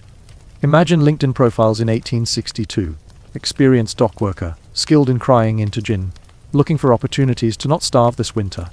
And yet, Mary loved these places in her way. They reminded her that she was not alone in pretending. They reminded her that even in misery, people reached for light. They sang loudly, drank deeply, clapped thunderously. Not because life was good, but because life was hard, and this was the only weapon they had. By the time the night ended and the lamps dimmed, London sighed as if exhausted by its own performance. The streets emptied slowly. The drunkards stumbled home. The singers hung up their dresses. The actresses wiped off their paint. Mary walked home too, the laughter still ringing faintly in her ears, like an echo of joy borrowed but never owned. For her, the night's entertainment was not an escape. It was a reminder that beneath the glitter, London was still the same beast, hungry, ruthless, unforgiving. Entertainment was its mask. And masks, she knew, always slipped eventually. And if you thought the theatres and gin palaces held secrets, wait until we step into the next layer. The prisons, the asylums, the places where those who broke or defied London's rules were locked away. If the stage was performance, the cell was punishment. And punishment in Victorian London was darker than any alley, any bed, or any bottle of gin. By dawn, the laughter of the music halls had dissolved into silence, and the city returned to its usual cruelty. The streets were swept of their drunks, their beggars, their rowdy patrons, not by kindness but by force. Where did they go, these people who collapsed in alleys or raged in gin palaces? London had answers: the lock-ups, the debtors' prisons, the workhouse wards, and, if misfortune sharpened its claws, the asylums. Mary had often seen the dark wagons rolling through the morning fog, carrying men slumped forward in irons. Some had stolen bread, some had shouted too loudly at constables, some had simply been too poor in the wrong place. The prisons of London did not discriminate much. Their doors yawned open for thieves and starving widows alike. Newgate was the most infamous, its blackened walls looming like a fortress of despair. To pass it on the street was to feel the weight of every soul rotting inside. Even the sturdiest gentlemen lowered their voices near its gates, as though the walls might overhear and swallow them too. Inside, the stench was legendary: sweat, rot, damp, and hopelessness. Prisoners lay crowded together, chained by ankles, coughing into the straw. Those who could pay for comforts bribed their way to better cells, a slice of bread, a blanket. The rest endured filth. Imagine prison today, where you can pay a subscription plan like Netflix, Basic tier for the rats, premium tier for an actual bed. Ultra premium if you'd like to breathe air without tuberculosis spores. Newgate was basically prison, but make it Patreon. Mary knew women who had been sent to gaol for petty theft. One had stolen a loaf of bread, another, a pair of gloves left on a counter. The judges called it theft. The women called it survival. Behind bars, they lost their health and sometimes their minds. For women of the street, prison was always one wrong glance away. Loitering, solicitation, drunkenness, any excuse would do. Society tolerated their existence only in whispers, never in public record. The law, however, shouted loud, and the law loved punishment. Flogging was still practiced, a spectacle of leather against flesh, echoing through the yards. It was said the sound could carry over walls, making passers-by shudder. For worse crimes, or for the unlucky poor who could not bribe their way out, there was transportation. Australia became the graveyard of Britain's unwanted. Ships ferrying men and women across oceans to a new land they had never asked for. Mary sometimes wondered which was worse, rotting in Newgate or being cast into a world where even the stars above were foreign. The gallows, too, still drew crowds. A hanging in London was as much entertainment as warning. Crowds swarmed the square outside Newgate, selling pies, singing songs, laughing as though they attended a fair. Children sat on their fathers' shoulders for a better view of death. When the condemned stepped forward, silence rippled like a chill wind. A prayer, a noose, a drop, and then cheers, jeers, or pity, depending on the crime. Victorians basically turned executions into the original reality TV show. This week on Who Wants to Avoid the Noose, Thomas the pickpocket tries to steal sympathy from the crowd. Spoiler, he doesn't. The prisons were only half the nightmare. The other half wore the mask of medicine. The asylums promised care but often delivered torment. Bethlehem Hospital, Bedlam, was the most notorious. Once, crowds had been allowed to pay admission to gawk at the mad like animals in a zoo. By Mary's time, that practice had waned, but the reputation lingered. To say someone had been sent to Bedlam was to say their life was over. Inside, the walls echoed with cries. Men and women lay strapped to beds, dunked in cold baths, bled by leeches or locked in silence for days. Doctors claimed it was treatment. Patients called it hell. Some were truly tormented by their own minds, their pain real and bottomless. Others were simply inconvenient, wives too outspoken, husbands too melancholic, children too unruly. Families signed the papers, and the asylum swallowed them whole. Mary once met a woman who had escaped briefly from such a place. Her name was Jane. She told Mary that the baths were worse than chains. They pour the cold over you until your body shakes, and your teeth rattle, she whispered. They say it is to calm me, but it drowns me. Her eyes darted constantly, as though walls still pressed around her. Mary never saw her again. If you think your therapist's $200 an hour is bad, imagine paying to be dunked in freezing water, while someone tells you it's for your own good. Victorians invented self-care in the most sadistic way possible. Workhouses, too, played their role in punishment disguised as help. They promised shelter to the poor, but only in exchange for crushing labor and loss of dignity. Families were separated, men to one side, women to another. Children divided as though kinship were a crime. Food was meager, beds hard, and the labor endless. Mary thought of them as prisons for the innocent, where poverty itself was the offense. The streets whispered constantly of who had been taken where. One girl from the alleys sent to prison for thieving. Another dragged screaming to Bedlam by a husband who tired of her. An old man who vanished into a workhouse ward and never came out again. London devoured its people with laws and chains, as easily as it did with hunger and disease. Mary feared these places more than any drunk in the alleys. A man might strike her, but a gaoler could erase her. A client might leave her bruised, but an asylum could silence her forever. The prisons and madhouses were not for monsters alone. They were for anyone who did not fit the city's definition of order. And in a city as cruel as London, that meant almost anyone.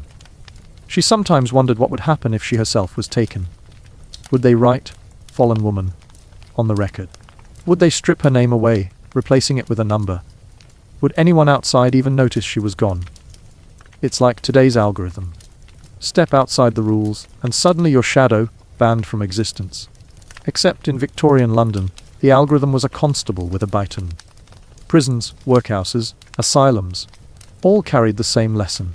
London did not merely want its poor to suffer, it wanted them to be seen suffering, punished for their poverty as if it were sin.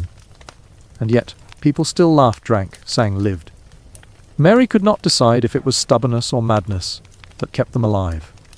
As the morning light spilled over the rooftops, she pulled her shawl tighter and passed Newgate again. The bells tolled. Inside, a new group of prisoners coughed into the damp.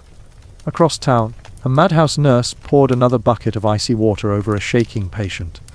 Somewhere else, a workhouse master divided children from their parents. The city moved on, indifferent, relentless. Mary lowered her eyes and kept walking.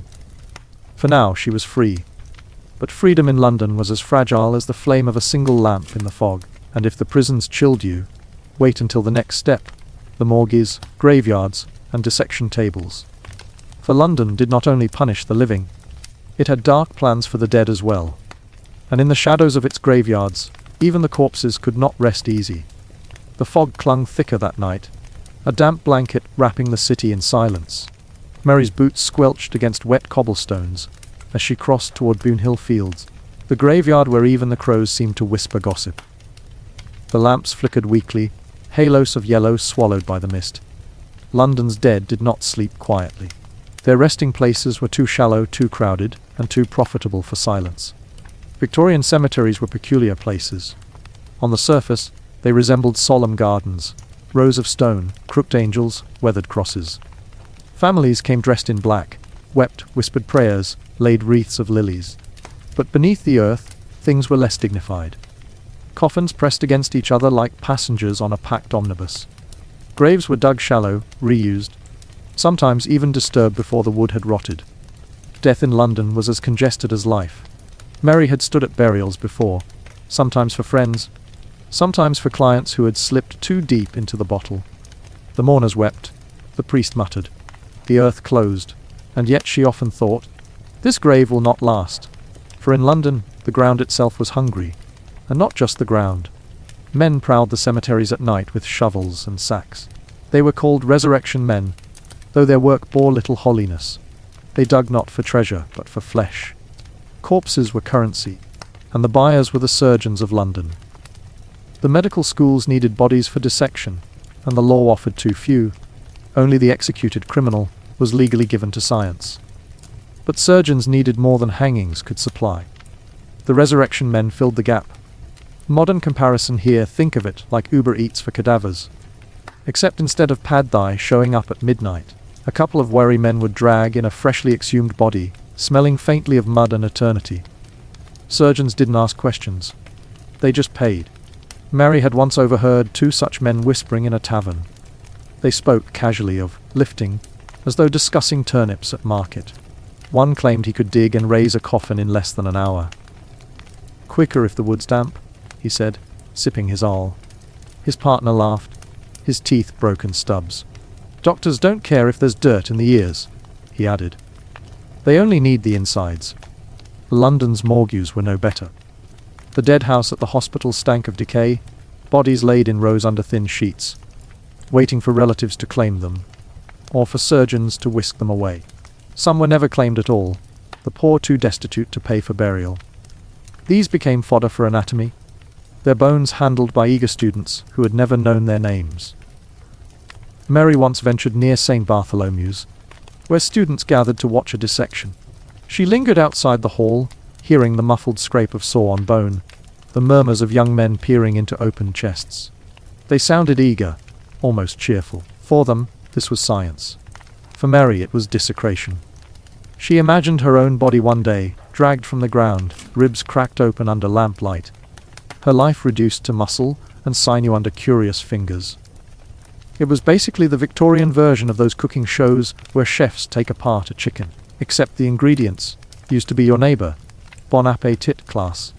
The cemeteries themselves told stories. Highgate, vast and overgrown, became a gothic dreamscape, ivy choking angels, crypts yawning like mouths, owls watching from branches.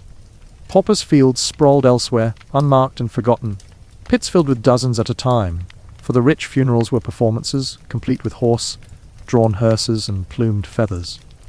For the poor, death was often quick and quiet, the body carted away before neighbors could even gather. Mary remembered a girl named Elsie, not more than 17, who died of fever in the tenement. The parish cart came at dawn, lifting her wrapped form into the back like so much laundry. No priest, no flowers, no tears beyond her mother's. By dusk, Elsie was gone, slipped into a communal pit with strangers. The city swallowed her without a ripple. And yet, death also became fashion. Mourning attire was a whole industry. Black crepe, jet jewelry, veils, gloves, all symbols of grief, all profitable for shops. Queen Victoria herself set the example, her eternal mourning for Albert turning sorrow into a lifestyle brand. Widows like Mary's neighbors often wore their black gowns threadbare, signaling loss as much as poverty. It was the longest running goth cosplay in history. Imagine committing to all black outfits for 40 years straight because your husband died. Victoria didn't just mourn, she invented Hot Topic. The Victorians loved death almost as much as they feared it. Photographs of the dead were common. Post-mortem portraits where families posed with lifeless loved ones, propping them up as though merely asleep. Children with closed eyes, hands folded, mothers with pale faces framed by lace, fathers stiff in chairs, held upright by hidden stands. People cherished these as keepsakes. The line between memory and morbidity blurred until it vanished altogether. Mary once saw such a photograph in a neighbor's home, a little boy, no older than 4, sitting in a chair with his eyes painted open on the print. He seemed almost alive, almost playful. But Mary knew the truth, and it made her shiver. The trade in corpses grew so common that new laws attempted to stop it. The Anatomy Act of 1832 finally allowed unclaimed bodies from workhouses and hospitals to be given to science legally. But this meant that the poor, too destitute to afford burials, became the main source of medical dissection. Poverty pursued them even into the grave. Mary reflected bitterly the rich died and were laid in vaults with angels. The poor died and became practice for a surgeon's knife. Death was no equalizer in London. It was simply another hierarchy, as rigid as life itself. It's like frequent flyer programs. Die rich and you're in the VP lounge of eternity.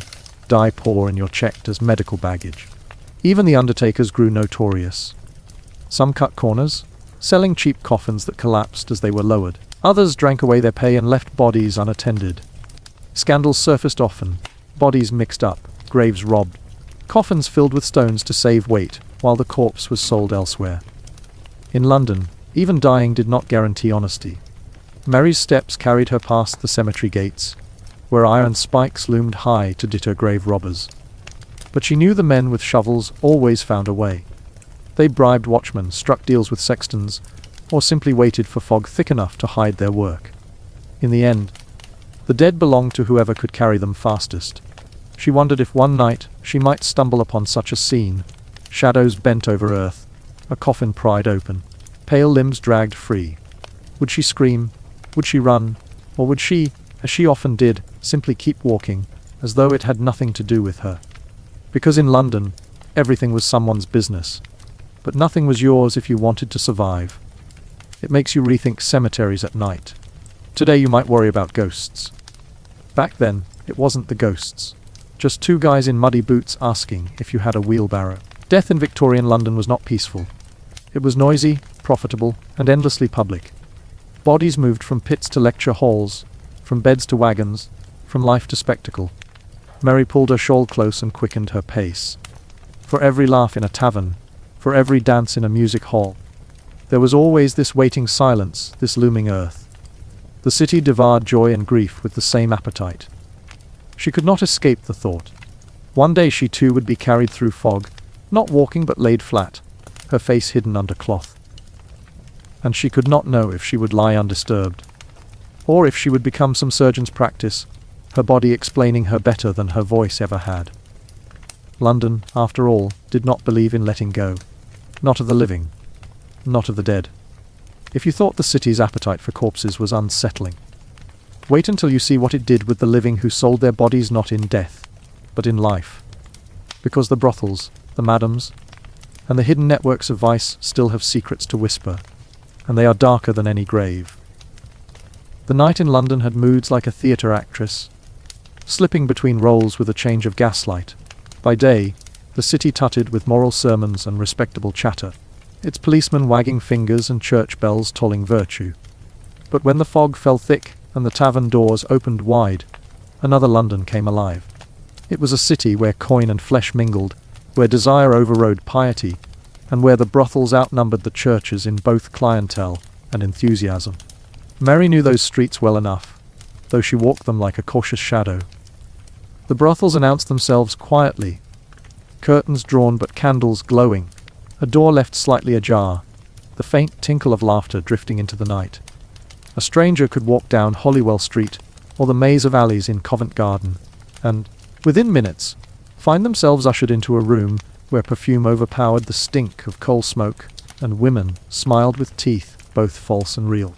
It was an open secret that prostitution was the true economy of the city. Official estimates spoke in thousands, but the reality was greater. Some claimed one woman in every 16 in London survived by selling her body. The brothels ranged from gilded houses with velvet drapes to damp basements where straw mats served as beds. For every polished madam with jewels on her fingers, there were 10 desperate girls in rags on street corners. And the hypocrisy of it all? Oh, it could choke a saint. The same men who railed against immorality in Parliament might be found slipping coins into stockings after dusk. The same newspapers that thundered about fallen women quietly carried adverts for lodgings kept by a discreet widow. In modern terms, it was like a politician banning TikTok during the day and then practicing dance routines on it at midnight. Nobody was fooled, except maybe themselves. Mary's memory of her first encounter with such a house was still sharp. She had been delivering laundry to a well-to-do widow when the door of the neighboring house swung open. Inside, light spilled golden across velvet chairs, and a girl no older than herself leaned against the frame with a smile that had been rehearsed too often. Looking for warmth, love? The girl had asked some passing gentleman. Mary saw the coins change hands, quick and casual, like buying bread. Inside those houses, time bent. Curtains shut out the soot and hunger of the city. Music drifted from cracked fiddles, and women adopted names more romantic than their own. Clara, Rosalind, Belle. Nobody wanted to pay for a Polly or a Joan. A night's illusion was worth more than truth. Yet, illusions cracked quickly.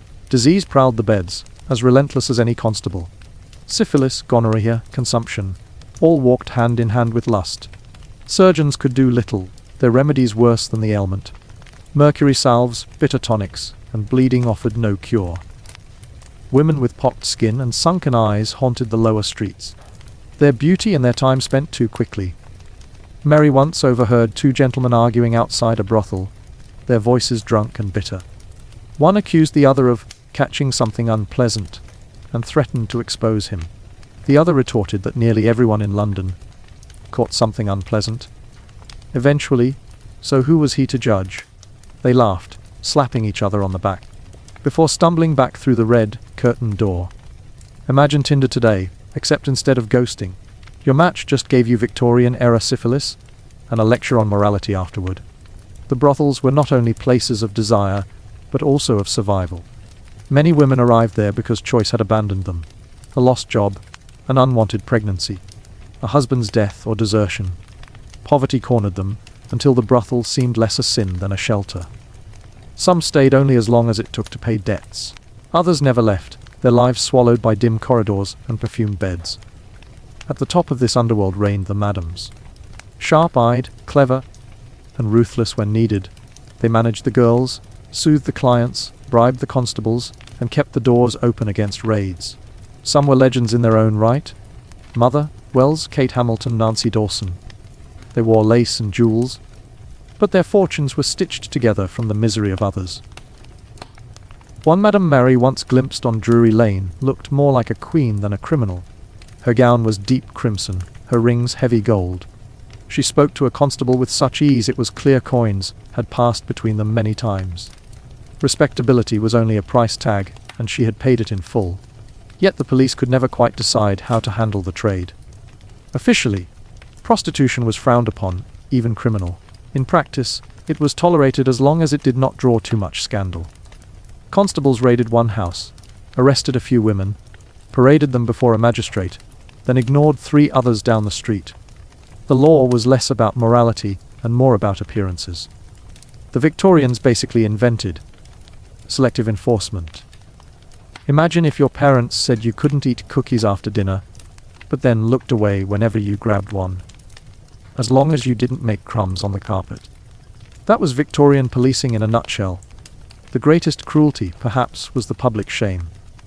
Women arrested for soliciting were dragged into courtrooms, their names published in newspapers, their reputations destroyed beyond repair. Men caught with them often walked away with a slap on the wrist or a chuckle from the judge. Respectability, it seemed, could be bought by trousers, but not by skirts. Mary thought often of those girls, many no older than herself, who stared at the world through tired eyes lined with coal. She imagined what secrets they carried, what dreams they had buried. A quiet life, a family, a chance at something that did not demand so much of their bodies. But London devoured dreams faster than it devoured bread, and still the brothels thrived. Some masqueraded as dancing halls, or gin houses, their true trade hidden only thinly.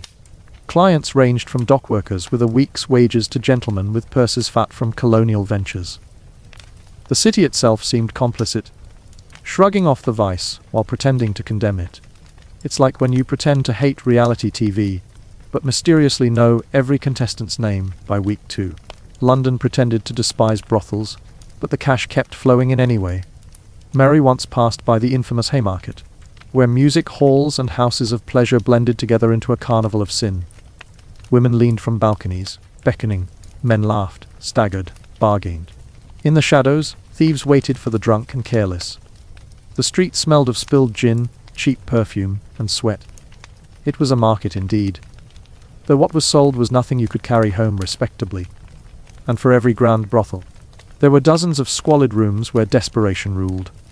Cellars where damp dripped from walls, beds shared by strangers, girls too hungry to say no to any offer. Mary had seen one such room once when following a neighbor, cracked plaster, a mattress alive with lice, a candle guttering in a jar. The girl there could not have been more than 15. Her smile was hollow, her eyes already old. It was then Mary realized in this city, sin was not evenly distributed. The wealthy sinned in velvet and lace. The poor sinned in rags and straw. Both were condemned, but only one was allowed to keep pretending. The church wagged its finger. Parliament wrote its laws. The newspapers wrung their hands. Yet still the doors opened at dusk. Still the coins clinked. Still the perfume masked the stench of desperation. London might call them fallen women, but Mary knew the truth. They had not fallen, they had been pushed. And much like bad whiff feet, once you fell in Victorian London, climbing back up was nearly impossible. Mary turned her steps away from the Haymarket that night, pulling her shawl tight as laughter echoed behind her. She thought of the graves she had passed, the bodies stolen, the coffins emptied. And she thought of the women in velvet parlours, their names borrowed, their laughter rehearsed. In London, the dead and the living were both commodities. Some sold their bodies once. Others sold them every night. The city thrived on appetite, whether for flesh, for coin, or for control. Mary could not yet know how entangled she would become in its hungers. For every candlelit parlour, every fog-bound grave, every shadowed alley, whispered one unchanging truth: London never fed without taking more than it gave. If you thought the brothels of London were cruel, wait until you see the prisons where women and men alike were thrown when society had finished with them. Because the iron bars of Newgate held horrors darker than velvet parlours could ever conceal. Mary had thought she had seen the worst of London. The brothels where women were little more than commodities, the workhouses that chewed up families and spat out ghosts, the prisons where chains were heavier than justice. But then she came to the gates of an asylum, and the city revealed one more of its masks, this one painted with the thin, polite smile of medicine. The asylum stood apart from the streets, its walls pale and orderly, its windows tall and barred. From the outside, it almost looked peaceful, like a country estate. There were trees along the path, trimmed hedges, a sense of quiet. One might almost imagine picnics and polite society within. But step closer, and the silence thickened. It wasn't the silence of calm, it was the silence of suppression. Inside, the smell hit first. Sharp disinfectant mixed with urine. A metallic tang like rusted iron. The corridors were wide, whitewashed, echoing with footsteps that never seemed to end. Somewhere in the distance, a scream. Somewhere else, a laugh that was not laughter but a broken, jagged thing. If you've ever been in a modern hospital at 3 a.m., you know the vibe. Add fewer light bulbs and more screaming, and congratulations, you're in a Victorian asylum. Doctors in long coats moved briskly through the halls, clipboards under arms, spectacles glinting. They spoke of patients, not people.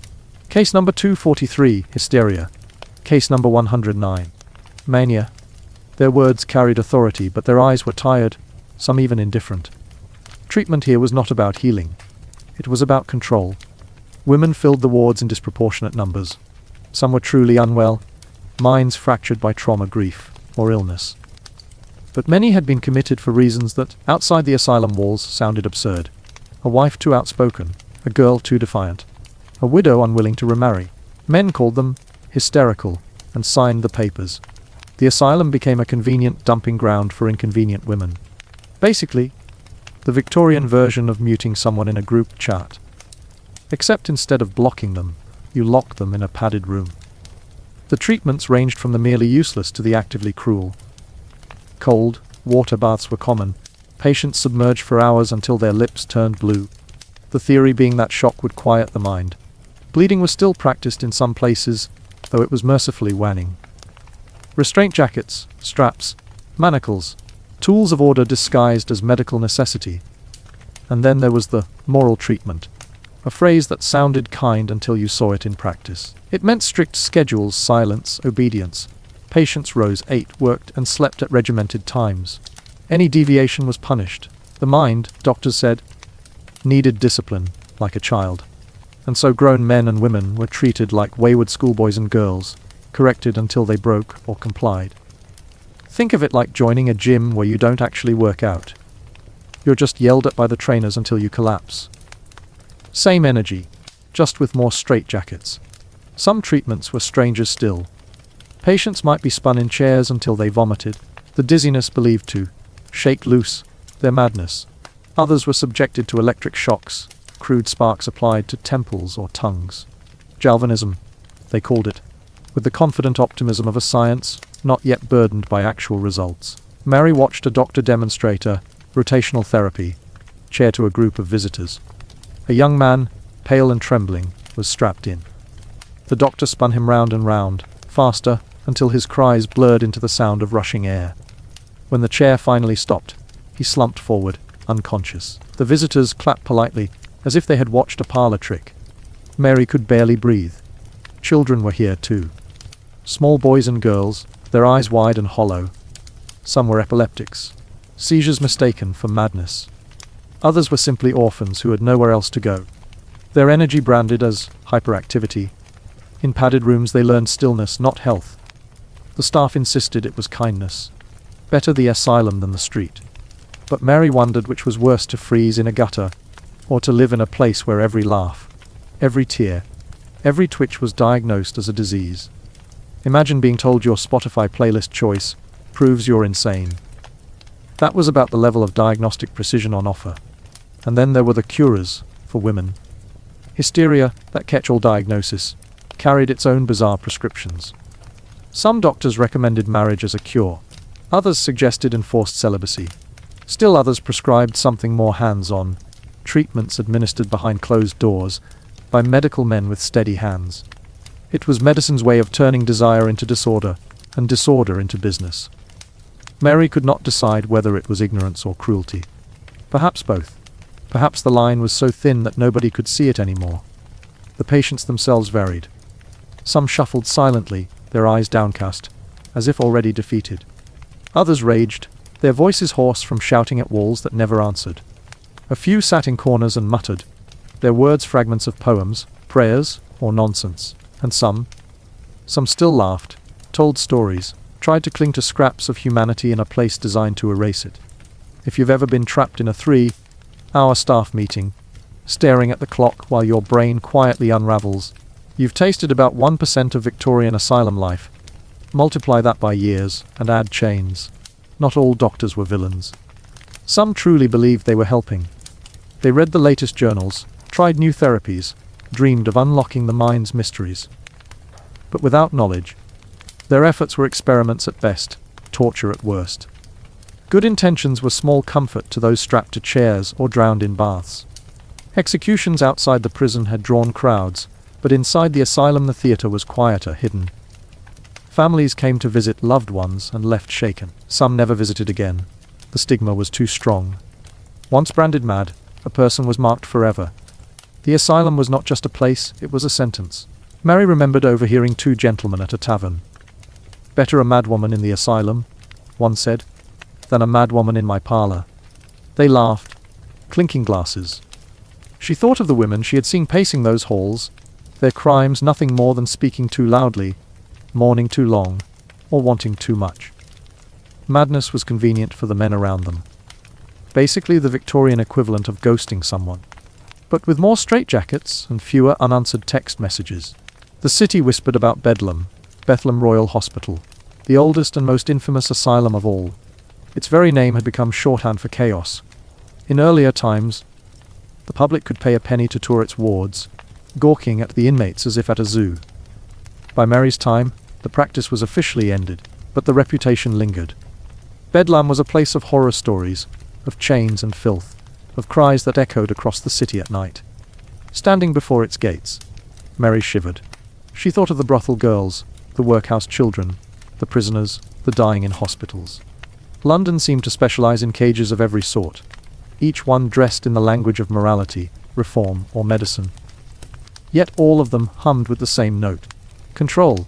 She walked away, but the sounds followed her. The scream that was not a scream, the laugh that was not a laugh. They echoed in her bones. The asylum was not just a building. It was the city itself, trying desperately to silence what it could not understand.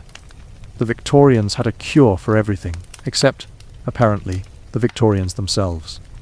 And so Mary stepped back into the fog of London, carrying the asylum shadows with her. If prisons had been cages of iron, the asylum was a cage of the mind, one that followed its victims even after release. For how could anyone walk free once branded mad? And so, the journey through the underbelly of Victorian London draws to a close.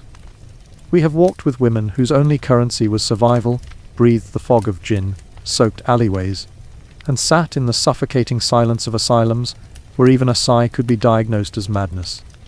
We have seen how the daylight exposed cruelty just as sharply as the night, how the law hunted those already hunted by poverty, and how morality itself was wielded as a weapon sharper than any knife. The Victorians built a world obsessed with appearances. Crenolines, gas lamps, lace curtains, and polite smiles.